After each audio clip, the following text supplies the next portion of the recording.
ঈশ্বর, আমাদের তুমি আদর মন্ত্র দাও। মানুষকে করো সত্যের অভিমুখী, নির্মল করো সভ্যতা ও পাচার। জগতের সবাইকে করো সুখী।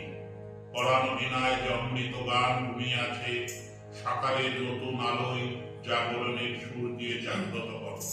মনের দীনতা মলিনতা মুছে যাক, এই প্রার্থনা করে আমাদের শেষ নিবেদন আলোকের এই ঝর্ণাধারায় বইয়ে দাও।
Yeah.